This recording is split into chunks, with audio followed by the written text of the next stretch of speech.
Salut, c'est Rémi, j'aimerais te répondre à une question aujourd'hui. Est-ce qu'il faut que tu te lances ou pas? Est-ce qu'il faut que tu crées ton entreprise? Est-ce qu'il faut que tu te lances, pardon, dans ton business? Passion? Est-ce que tu dois le faire, pas le faire, écouter les gens, etc. Je vais essayer de te donner quelques éléments par rapport à mon histoire et par rapport aussi à ce que je crois de tout ça. Je travaille en même temps, désolé, comme je suis artisan, du coup j'ai du boulot, donc j'essaie de le faire en parallèle, de faire ce genre de petites vidéos. Donc, si tu es là, c'est que tu te poses déjà pas mal de questions, c'est-à-dire est-ce que je dois me lancer? Est-ce que je lance mon business passion? Est-ce que c'est bien raisonnable? Tout le monde me dit que c'est pas raisonnable, etc. et tout et tout.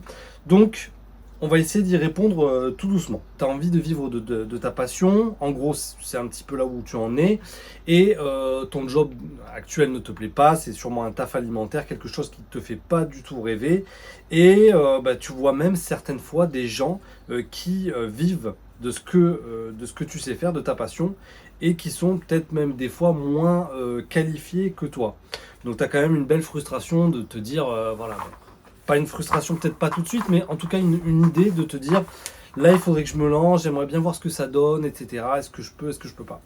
T'as pas mal d'arguments, t'as plein de choses. C'est très risqué de lancer une entreprise. Ça peut pas marcher dans le domaine de ta passion. Une passion ne peut pas être un métier.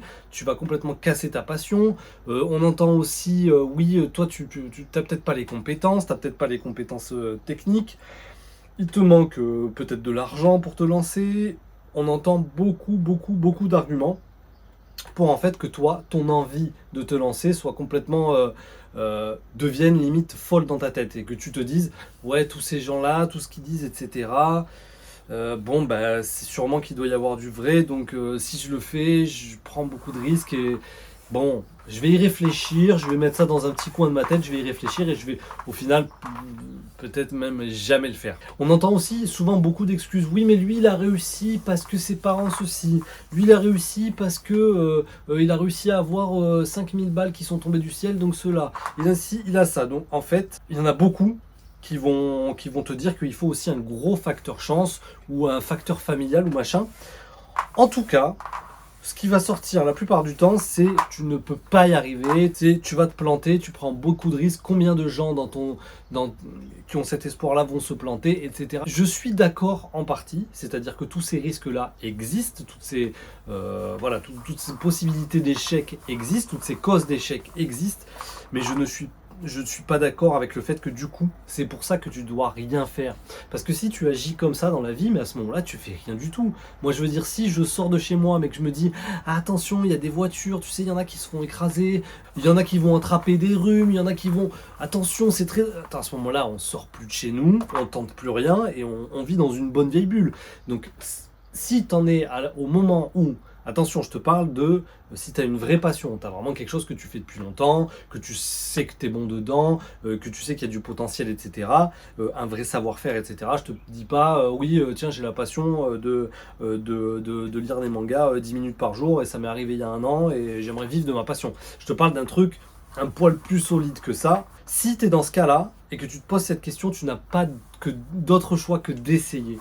Parce qu'effectivement, peut-être que c'est pas fait pour toi. Peut-être que tu n'auras pas la chance de réussir. Peut-être que effectivement il fallait un plus gros budget pour y arriver. Et peut-être que en fait, ça t'intéressait pas de faire ça à plein temps. Peut-être. Et peut-être que ton boulot finalement, la routine avec ton boulot, etc., t'allait très bien. Peut-être. Mais ça, tu ne le sauras jamais. Et il est là le gros souci. C'est que, ok, si on te dit... si tu te lances, il va se passer A. Si tu te lances pas, il va se passer B. Ben, ok, c'est quoi qui est mieux, A ou B? Point barre. Mais si on te dit, peut-être tu auras A, B, C, ou peut-être si tu auras D, E, bref, si tu sais pas ce qu'il y a au bout, à la fin du film et au bout de cette corde, si tu tires, si tu sais pas ce qu'il y a, du coup tu sais pas ce que tu gagnes, tu sais pas ce que tu perds, donc du coup c'est impossible de choisir.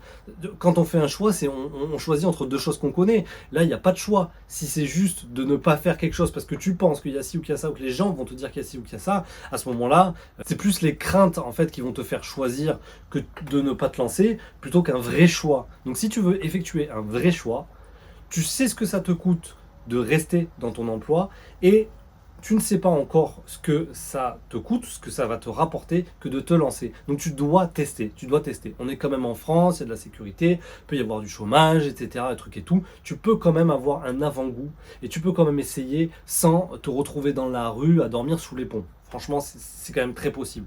Voilà, tu vas pas perdre grand-chose à tenter, tu peux perdre un petit peu de temps, mais tu vas avoir, dans tous les cas, même si tu perds ton temps, tu vas avoir des réponses par rapport au fait que c'est possible ou que c'est pas possible. Je te donne un exemple, par exemple, est-ce que tu te remémores, alors que ce soit avec fille ou garçon, mais d'une fille qui te plaisait beaucoup quand tu étais plus jeune, et tu avais peut-être des a priori, ah je crois qu'elle est en couple, je crois que je suis pas assez beau pour elle, et blabla, et blabla, et en fait t'as jamais rien fait. Et en fait, ça, c'est le genre de trucs qui peuvent te rester longtemps dans le crâne parce que, bah, en fait, t'es jamais allé et tu sais pas du tout, en fait, au final, si c'était bon ou pas. Et ce qui se passe, c'est qu'en plus de ça, le truc pervers, c'est que tu vas te faire complètement des films. Ça se trouve, c'était bon, et ça aurait été la femme de ma vie, alors que là, ça va pas dans mon couple, ça va pas dans mon. J'arrive pas à trouver de femme, etc. Et tu te fais des espèces de fantasmes sur ce que ça aurait pu être. Donc, ça, c'est le côté vraiment encore plus négatif du fait de ne pas avoir essayé quelque chose. Donc, le fait d'avoir tenté, rappelle-toi du nombre de filles ou de garçons auprès desquels tu as tenté quelque chose, et par exemple, si tu as eu un rejet, un râteau ou n'importe quoi, ben c'est réglé, c'est bon en fait quoi.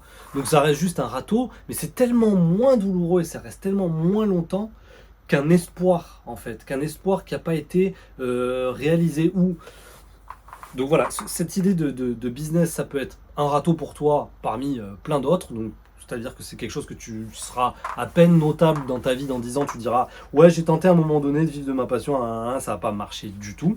Mais ça ne sera pas un regret, un remords, un truc que tu vas tenir jusqu'à tes 70, 80 ans. Ah, j'aurais dû tenter quelque chose, j'ai eu une vie pourrie par rapport à ça, etc. Donc, la réponse, elle est claire et nette. Si tu te poses la question de tenter ou pas tenter, n'écoute personne d'autre que toi et tente. T'as pas le choix. Et pense aussi à une chose, c'est que tu peux très bien réussir. Tu sais, parmi les gens qui ont entrepris, qui ont commencé des entreprises, etc., il y a des gens qui ont eu énormément de succès, qui ont eu des très grosses réussites. Il y a eu beaucoup de défaites, mais il y a des gens qui réussissent super, super bien. Peut-être que ça peut être toi. Donc peut-être que tu peux te planter, peut-être que tu peux avoir une réussite normale, on va dire, mais peut-être que tu peux avoir une réussite complètement folle. Donc garde ça bien en tête, le poids du regret et des remords, il est infiniment plus douloureux que le poids d'un échec. Voilà, parce que l'échec au moins il est clair, il laisse pas de doute, il laisse pas d'espoir, il laisse pas de fantasme. C'est comme, voilà, tu as quelqu'un qui te quitte, s'il te quitte sans jamais rien te dire, qui te laisse pendant 3 semaines, que t'as pas de texto, pas de truc et tout, ça va être terrible, mais s'il te dit tout de suite, non mais c'est fini, j'ai plus de sentiments, c'est mort, je veux plus te voir parce que en fait je peux plus te voir, ben, ça va être peut-être dur quelques jours, mais bon, au final, c'est tellement clair qu'en fait, au final, ben, voilà, c'est réglé, puis on passe à autre chose, quoi. Il n'y a pas de doute, de possibilité, d'espoir, etc. Donc là, c'est la même chose. Pas de regret, pas d'espoir, pas de fantasme. Essaye, tente, lance-toi. Et si tu as besoin, tu peux me contacter. J'ai mon travail, mais je fais aussi de la formation en parallèle.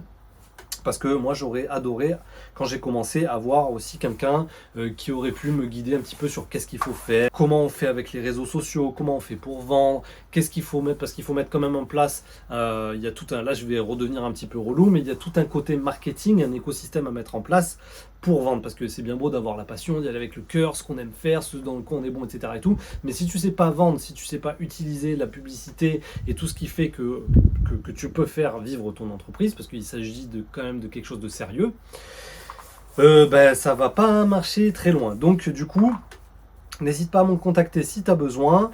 En attendant, à la prochaine pour la prochaine vidéo. Ciao!